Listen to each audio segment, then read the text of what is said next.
More, let's go to Washington now and speak with Matthew Brodsky. He's a Middle East and geopolitical analyst at Wikistrat. Matthew, thank you for joining us. I want to read back to you something you wrote 3 months ago. A nice line about President Trump's Mideast peace ambitions. Quote, is there a strategy there? Or was it just about leaving the details up to the Israelis and Palestinians?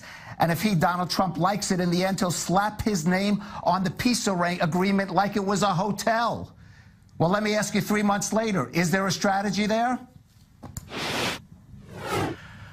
We're trying to find out. It doesn't appear to me that he is seeing all the pieces on the chessboard correctly, or to see how you want to use one item in one direction to build on something else. It's hard to, for instance, it's hard to claim that that the administration has a good plan to push back on Iran, even though they say that the administration wants to get rid of the Iran deal, or, and at the same time they're supporting the Lebanese armed forces who are working with Hezbollah next door in Lebanon and in Syria.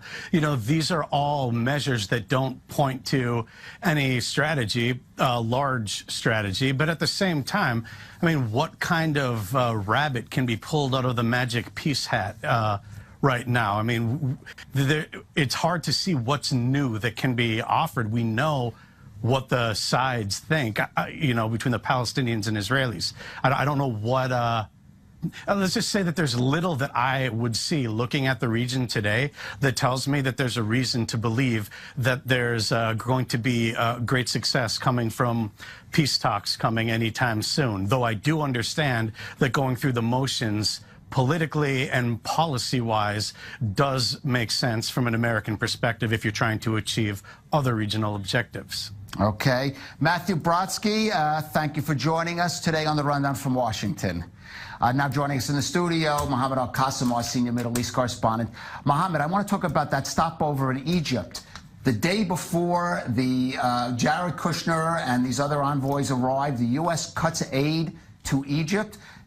Did Egypt give Jared Kushner a slap in the face back? Not really. A meeting between the Egyptian Foreign Minister Sameh Shoukry and Jared Kushner has been cancelled, but still, President Abdel Fattah al-Sisi kept his meeting time with Jared Kushner, and he did meet with him. So that cancellation of a meeting between the foreign minister and Kushner kind of showed that the Egyptians are unhappy, but still, if the president of the country meets with you, that's much more important than meeting with the foreign minister.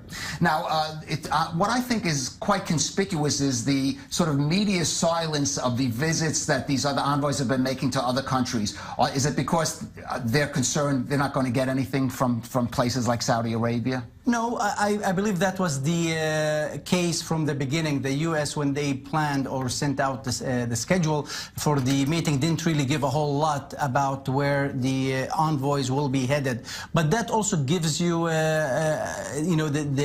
gives you a hint that the U.S. is trying to play down expectations. They're trying to keep their motives and planning kind of tight and not say so much about it. But it tells you that the U.S. still believes in a regional approach to this conflict. Okay.